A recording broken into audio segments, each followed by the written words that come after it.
We bow down before the great Lord of Heroes, who, though ever merged in the supreme reality, engaged himself in re-establishing Dharma at the command of Sri Ramakrishna. Good morning, everyone, and thanks to Prakat for the beautiful song. This was the song that Swamiji liked very much.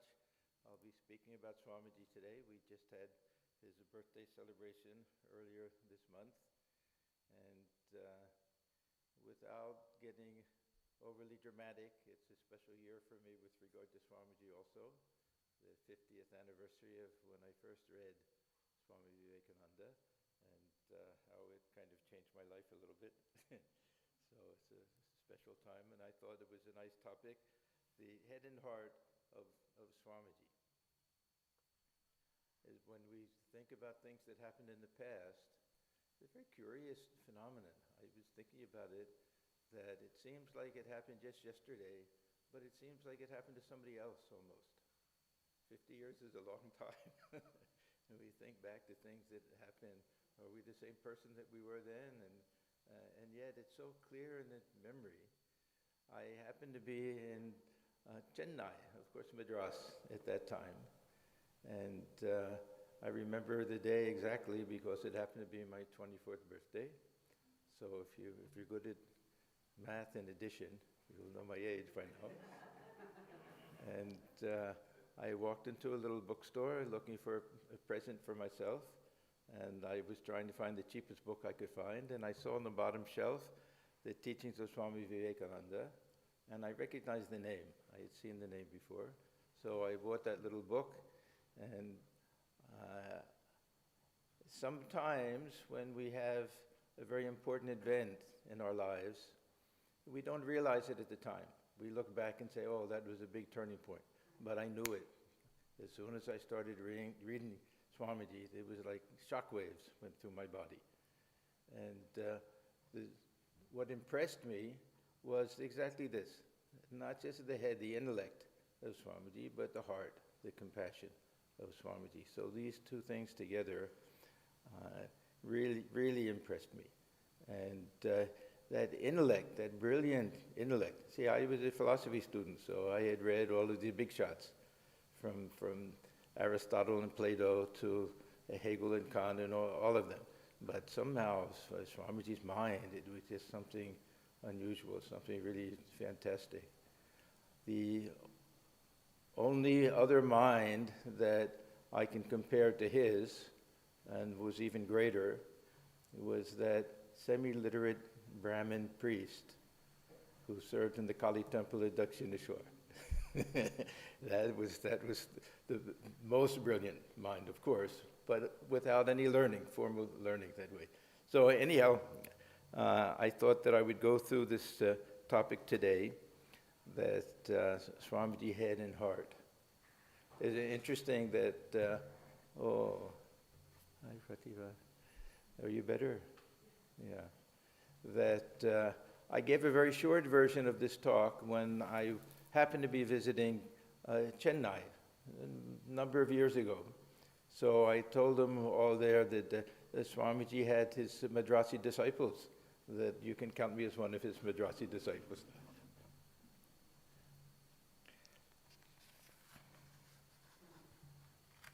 So that was Swamiji, this beautiful combination, that the brilliant mind and the heart that was just so vast that it included everything, and so tender.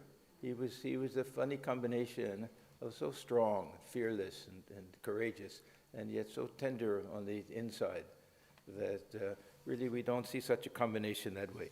He was really the living embodiment of the Upanishads, that fearlessness and standing on the self, that independence, that courage, that hatred of weakness, all of the things we find in the Upanishads. And this is the thing, when we read Swamiji, especially the Jnana Yoga. This is still my favorite of the four yogas. His lectures on Jnana Yoga, they're brilliant. But then when we get to know about his life, and we see how emotional he could be at times, and how his heart would break for people suffering. Then we see this other aspect of him. So I was initially attracted to this head, the intellect, but now I see that the heart was even greater than the head. No matter how brilliant he was, we don't find people with that type of universal love and really just tremendous sympathy for everyone, especially the poor and especially the lower classes and the uneducated. And these were the people that he loved the most. The other aspect of a head, of course, was the ability to withdraw the mind, to concentrate. Swamiji had brilliant control over the mind, brilliant memory. You know that one incident when he was talking to his Bengal disciple, Sharatchandra Chakravarti, and telling how he had been going through the Encyclopedia Britannica. It had just come recently. And he happened to have access to it. And he said that he'd already gone through, I think, 9 volumes, something like that. And the disciple said something like, how can any one person be able to digest all of that? He said, what do you mean? I have it committed to memories. And he said, no, impossible. Then he said, pick a page, turn to something. And he did it, and Swamiji, word for word. So he had that brilliant memory. But his power of meditation to withdraw the mind and to enter into that realm that's hidden from ordinary people, that nirvikalpa samadhi, and not just in Kashipur, but on several other occasions, he was able to enter into that realm where Thakur says very few people can even come back from that. It's like the cage has been opened and the bird has flown out. What bird will want to come back in? Unless there's some divine will behind all of that. So I was more impressed, ultimately, with the broadness of Swamiji's heart. So the broadness of his heart, the depth of his intelligence, and his ability to concentrate. We can say that all of these things. And how he put everything into practice. And not that he simply had sympathy for the poor, but look what he did to help lift the poor, raise the condition of the masses, condition of women in India in particular, and so many other things. So he couldn't bear to see this suffering in other people. He felt that oneness, that kinship with everyone.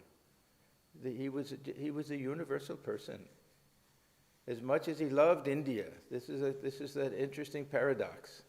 He was probably the greatest patriot India has ever had, and yet had equal love for everyone.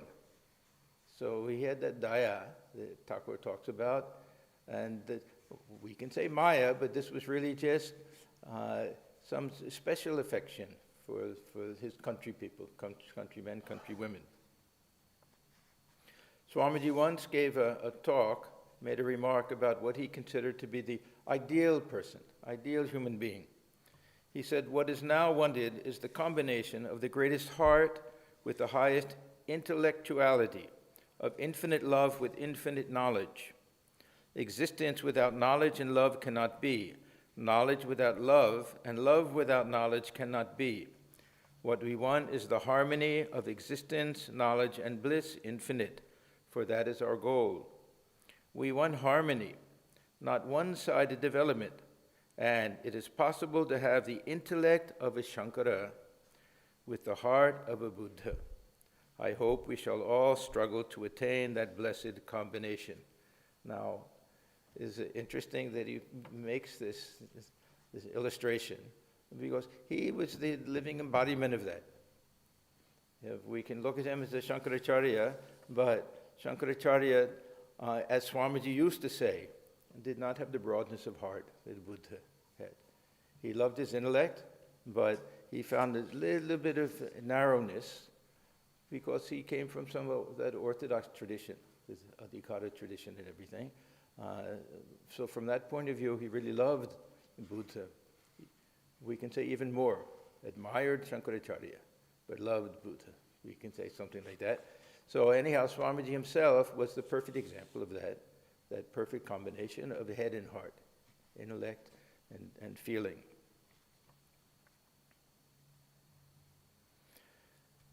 Then the question came to me, which comes first? How do we explain these two phenomena? Was it that Swamiji had that perfect understanding of oneness, and through that this compassion came, or was it the other way around? That he had this natural sense of compassion which helped him understand this universal oneness. It's very hard to say. I always remember a story. I think the story is actually about Lava Kusha, that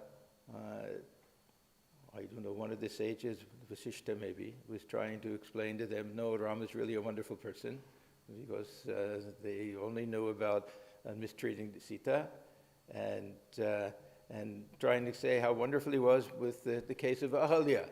You know the story of Ahalya, that Indra was her, Gautam, the sage Gautam was her husband, and he thought that she was unfaithful because Indra came in the form of her husband.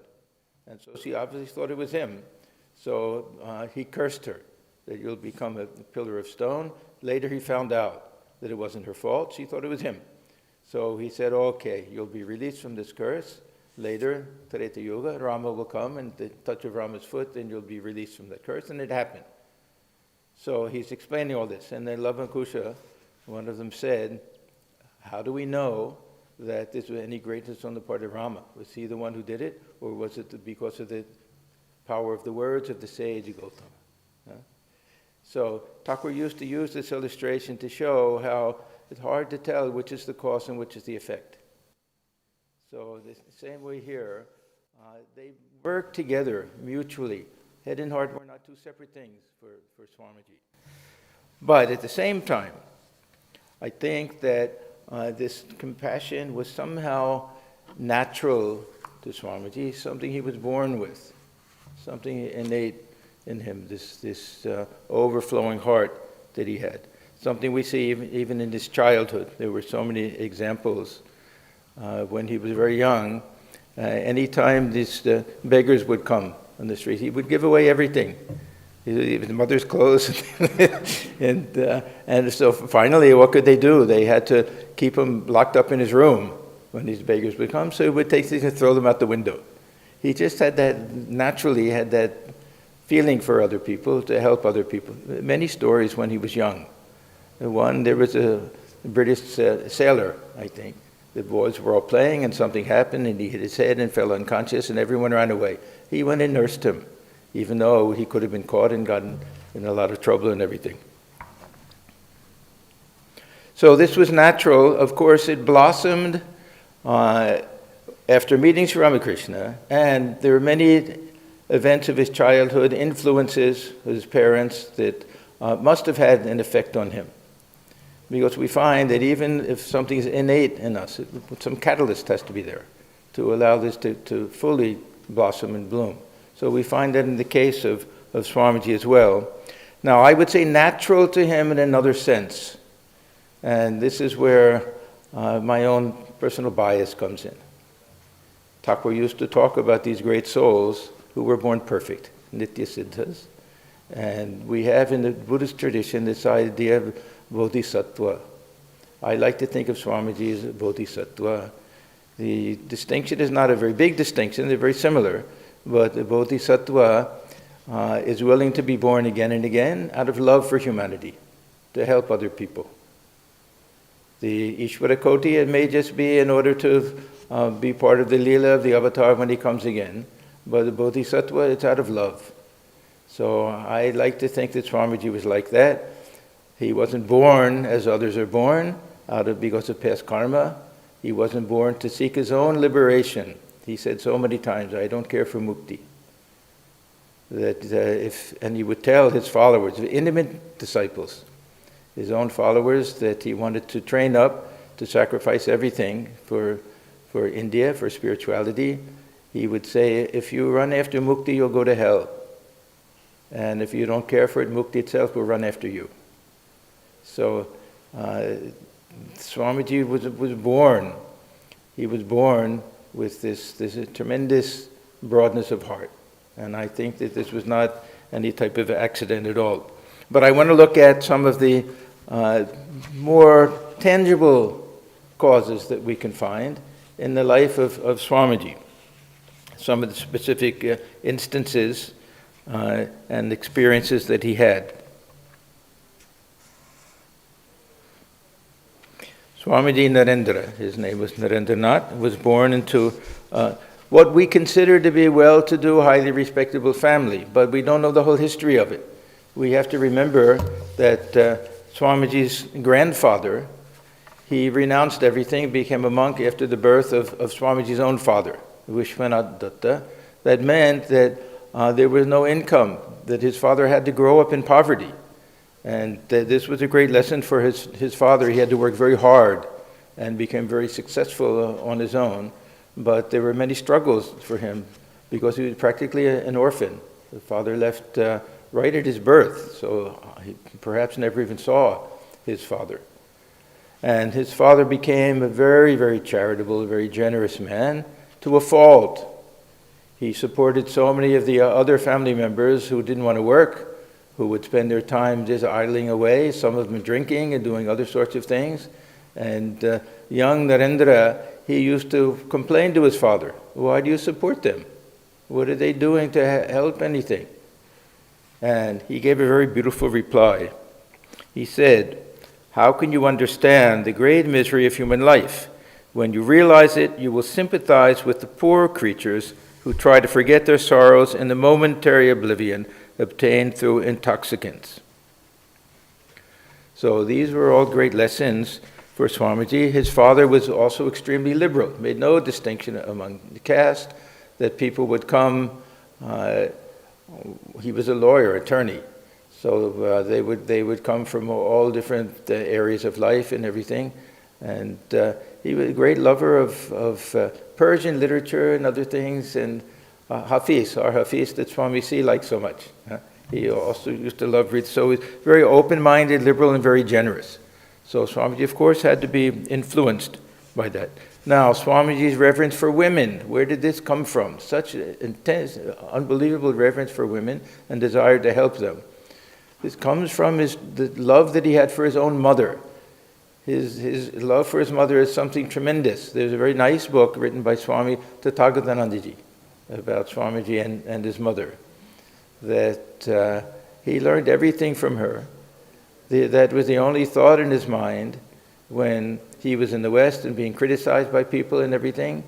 And he said, "I don't mind what they say about me, but if it gets back to my mother, that people think that I'm a cheat and a liar and everything, it'll break her heart." That was the only thing he cared about. When he came back to India, he turned everything over. He wanted to really lead a retired life. He only had one desire left, to take his mother on pilgrimage. He took her to pilgrimage to very important places in East Bengal and Assam. And the whole time he was traveling, we read in so many of his letters, all he's thinking about is how to raise a little money to get a little house for his mother so she can live without any worry. The Maharaja of Khetri was very helpful in that. Unfortunately, he died at a young age. And Swamiji even thought of retiring and staying with his mother at the very end. So I think that we can trace back this reverence for women that Swamiji had to his reverence for his own mother. He used to say when they were boys, of course this wasn't so uncommon, but in the morning after the mother bathed, she would dip her toe in water and they would sip from that water, take her charanamrita. So how much love they had for the mother. And another event in Swamiji's life that was very important. We also don't think about it too much. One of his sisters committed suicide. And we don't know, at least I don't know the whole background, but something, maybe it was a child marriage, maybe unfaithful, I don't know all the details, but he had tremendous sympathy for, not that he was a reformist, but for this whole idea of remarriage of widows and child marriage and all of these things, because he suffered very much. He wrote in one of his letters, "Every time I think that I'll go to the Himalayas and lead a carefree life, and spend my life in meditation, something comes." And it was the letter that he had gotten about his sister at that time.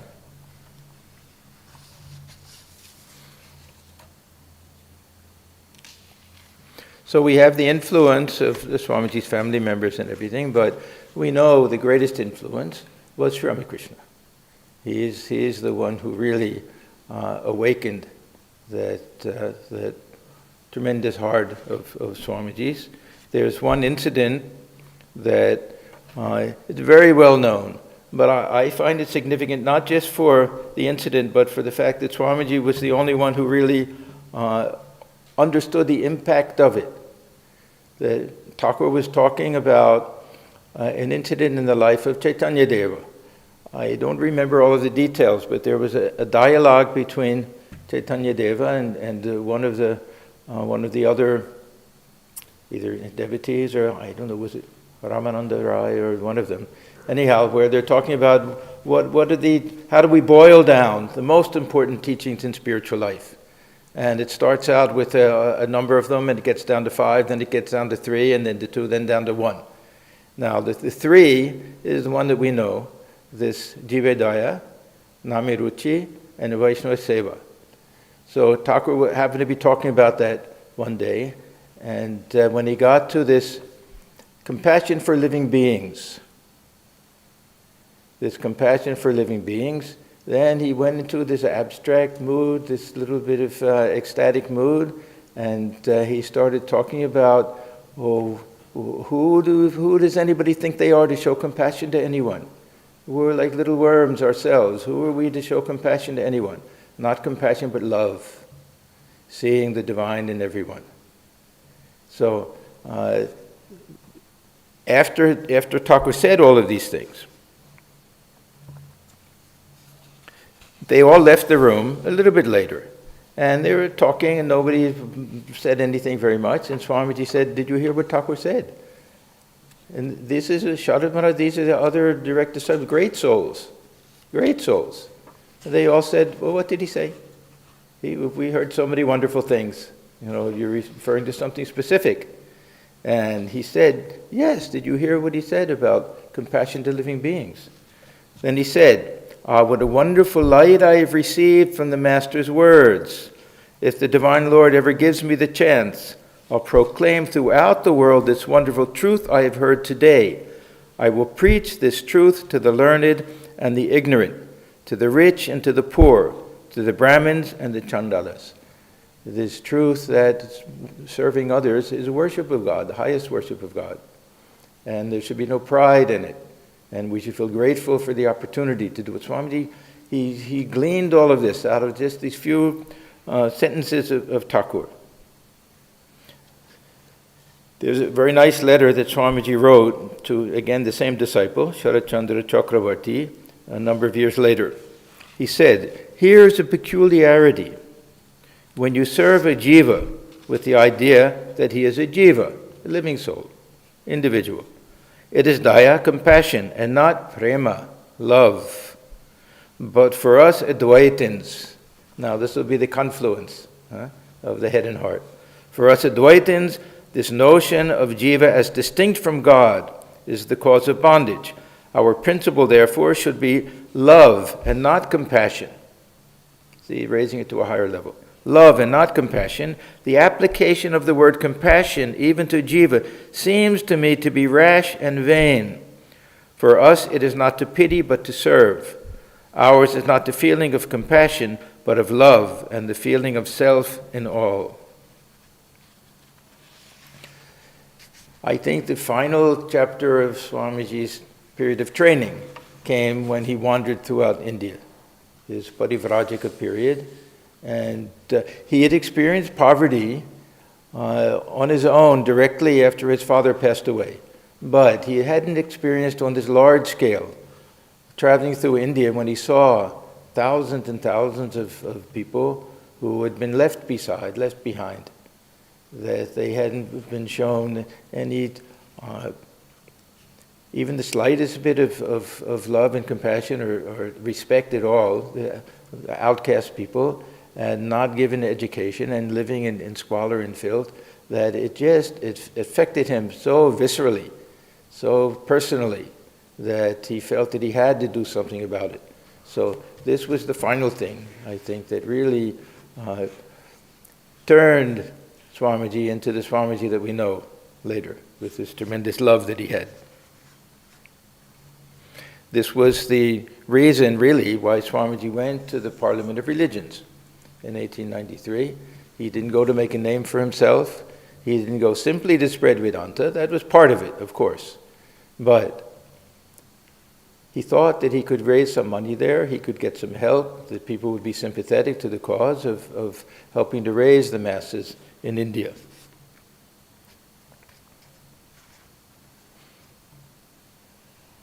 He even said that, this parliament that they're arranging now, it's all for me.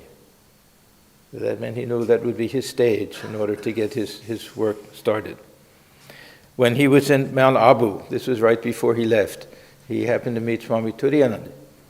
And he said to him, and Swami Brahmananda, both were there, "I traveled all over India, but at last it was agony to me, my brothers, to see with my own eyes the terrible poverty of the masses, and I could not restrain my tears.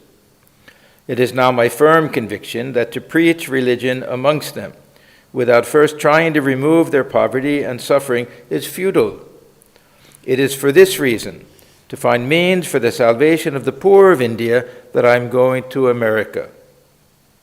Then he made this tremendous statement to Swami Turiyananda, "Brother, I cannot understand your so-called religion, but my heart has grown much, much larger, and I've learned to feel. Believe me, I feel it very deeply."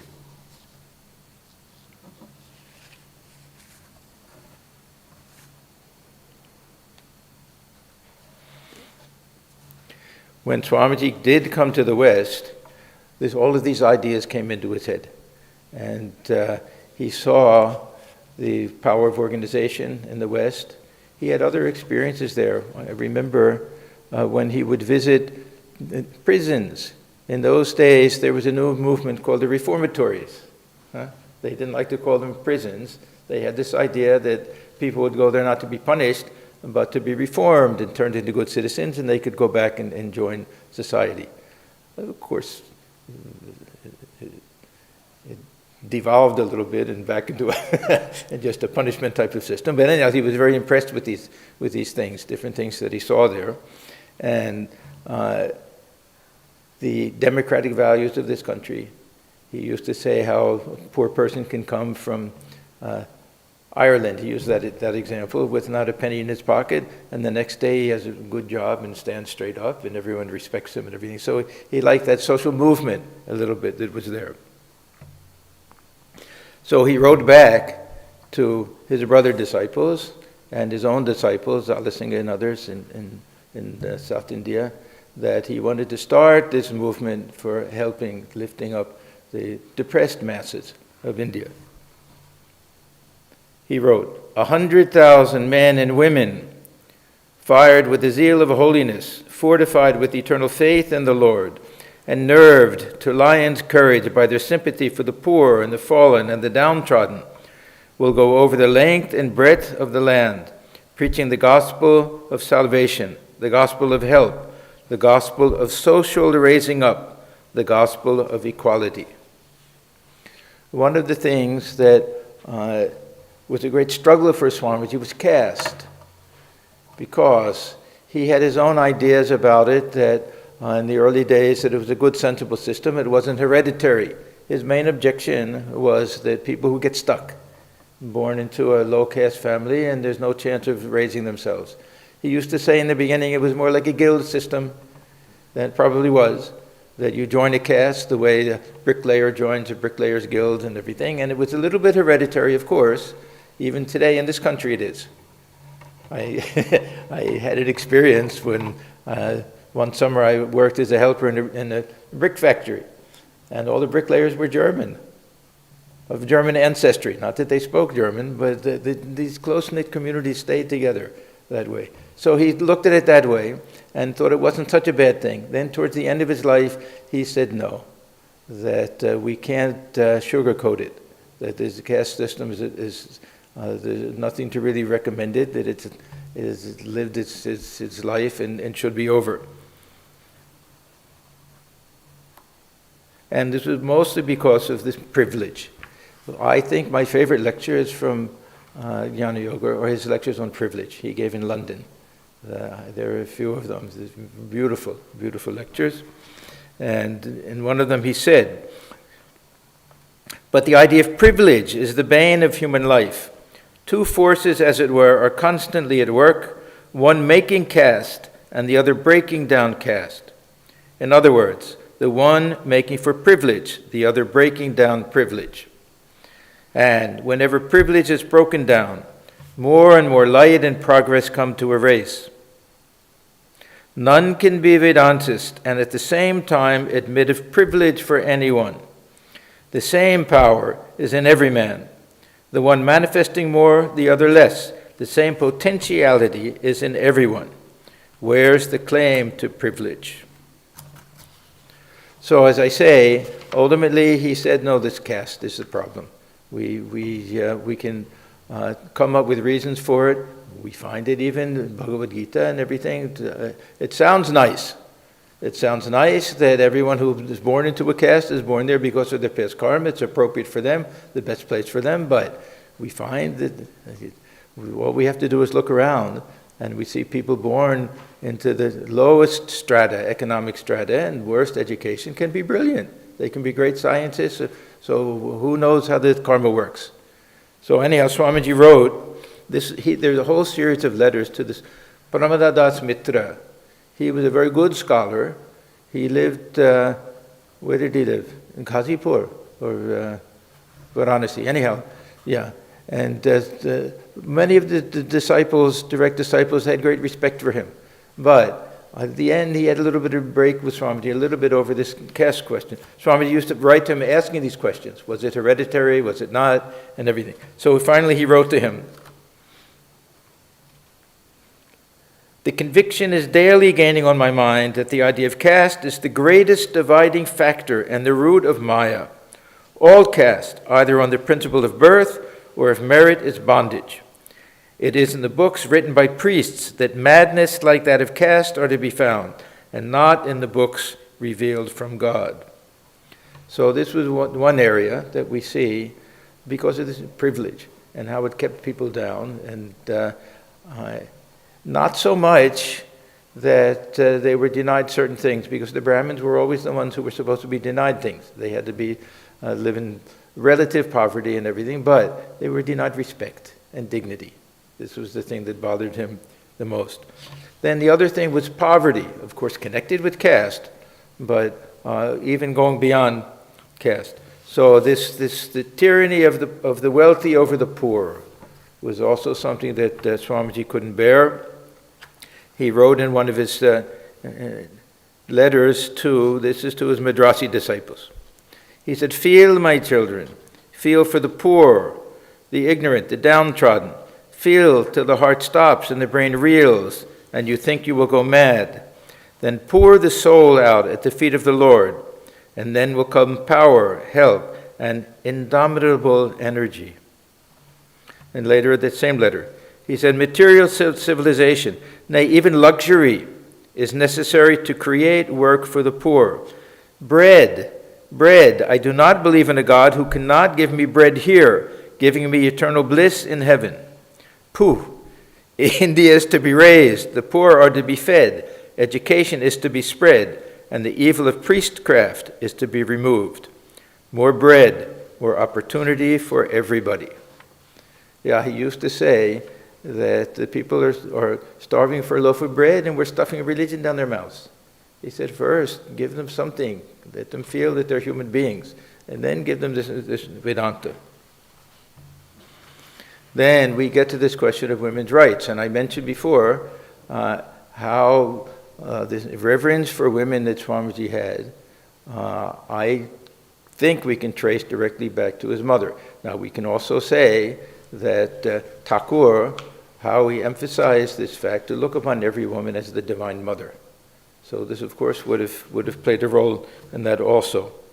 But Swamiji looked upon the condition of women as one of the great sins of India, and something that he said India will not rise until this is taken care of, that for so many centuries women have played a second-class role in India. So this was really of the utmost importance to Swamiji. We can say with his plan of campaign in India, that a great deal of this had to do with raising the status of women in India. In one of his letters to Swami Ramakrishna, he wrote, "There is no chance for the welfare of the world unless the condition of women is improved. It is not possible for a bird to fly on only one wing." Now, one other thing I can mention is how Swamiji was so impressed with seeing the women of this country when he came, that he said, among the people of America, it's only the women who are the educated people. They're the ones with the time. They'll go to the plays, they'll read literature and everything, and how free they are. He was very impressed with that, and how we prayed that that would come to India one day. This is from a lecture that Swamiji gave in India. "Liberty is the first condition of growth. It is wrong, 1,000 times wrong, if any of you dares to say, 'I will work out the salvation of this woman or child.' I am asked again and again what I think of the woman question. Let me answer once and for all. Am I a widow that you ask me that nonsense? Am I a woman that you ask me that question again and again? Who are you to solve women's problems? Are you the Lord God that you should rule over every widow and every woman? Hands off. They will solve their own problems." He had tremendous faith in that power of women. Women represent Shakti. He learned this from Sri Ramakrishna. They have that power. And his solution to almost everything was education. That he felt if people had the tools and the ability to get access to these great ideas, that they would work out their own problems.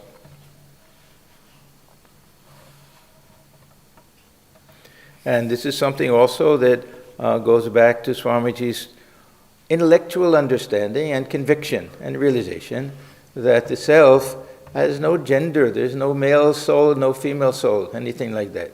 That is a transcendent. It's that pure divinity dwelling within, equal within everyone. So he wrote to one of his brother disciples, "I shall not rest till I root out this distinction of sex. Is there any sex distinction between man and woman? All is Atman." The other thing we see is that Swamiji had a great aversion to this adhikaravada. This we saw with regard to the Brahmins and non-Brahmins, but also with men and women. This doctrine that only certain people, which would mean male and which would mean Brahmin, should have access to the scriptures, to Vedic learning, to taking the sacred thread, all sorts of things like that, adhikaravada. So this, at one time in the history of India, Swamiji believed that there were so many great women saints and seers and rishis and everything, but now they were debarred from all of these things. So this adhikaravada, this is something that Swamiji really didn't like at all. And his desire to see the status of women raised, and also to see a place where women could also become sannyasis, sannyasinis, if we want to be more correct, but where they could also renounce the world and lead that type of life. Because part of the adhikaravada was that, very strictly, that only Brahmins can become sannyasis. And when Swamiji traveled through parts of India South especially, he was called a Shudra sannyasi. He was a non-Brahmin. He had no right to do it. So Swamiji wanted to see everyone to have that right, and women also. And he wanted to see a mutt, a convent for women started. And he said, do it first. Let that be first. First, mothers, daughters, and second, fathers, sons. So that meant even before Belur Math. And the time wasn't right. Swamiji was ahead of his time. It took until 1953 till there was a real Sharada Math, but it was that desire of his, and this is why he really dedicated Sister Nivedita. Nivedita means the dedicated one. He dedicated her to work for the education of women, for the girls' education, so that they would grow up with some independence. And Holy Mother was so far ahead of herself. She also used to say, sometimes people would come, parents would come and say, my daughter doesn't want to marry. You please tell her that she has to marry. She said, why should I tell her that? She can go to Niveda. Niveda is a girls' school, and she can learn to be independent on her own and have a career and everything. She was very forward-looking, very, very much ahead of her time as a Holy Mother. Swamiji again, this is to Sharat Chandra Chakrabarti. We find many nice things in that conversation. In what scriptures do you find statements that women are not competent for knowledge and devotion? In the period of degradation, when the priests made the other caste incompetent for the study of the Vedas, they deprived the women also of their rights. Otherwise, you will find that in the Vedas or Upanishadic age, Maitreyi, Gargi, and other women of revered memory have taken the place of rishis through their skill in speaking of Brahman. Since such ideal women were entitled to spiritual knowledge, why shall women not have the same privilege now? That country and that nation which do not respect women have never become great, nor will ever be. So we see all of these ideas, this meeting place of a head and heart. That we can take all of this back to this Swamiji's understanding of the real nature of the self is beyond all of these distinctions of caste, of gender, of everything else. And this divinity dwelling within all means that we have to show love and respect to everyone, that service to others is actually worship of God. So all of these things are tied in together. Swamiji even said this golden rule that is respected and found in every religious tradition. This can be explained by this oneness. We treat everyone as we'd like to be treated because we see the same self within all beings.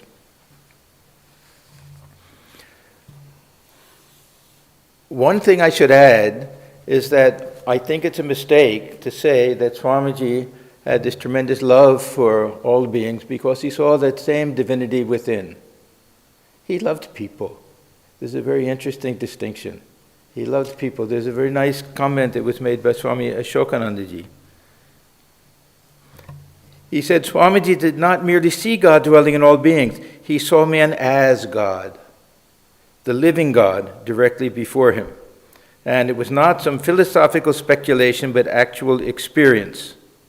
And this, of course, led to that beautiful poem of his, that the living God, that God is standing before us in the form of human beings.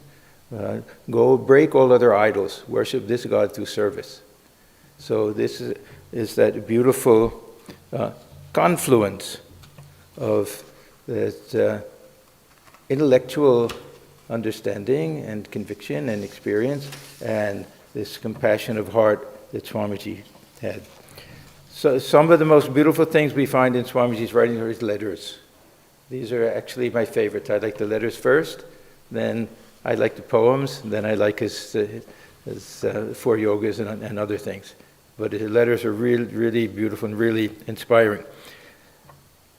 Of course, this is probably the most famous statement that Swamiji made. It was a letter to Mary Hale.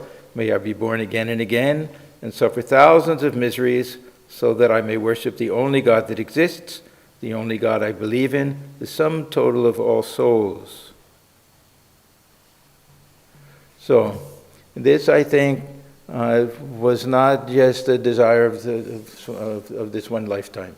I think that Swamiji, this was many times he came with that same broad heart and that same desire, that the real bodhisattva, that he said, I don't mind, I can be born so many times, I don't mind.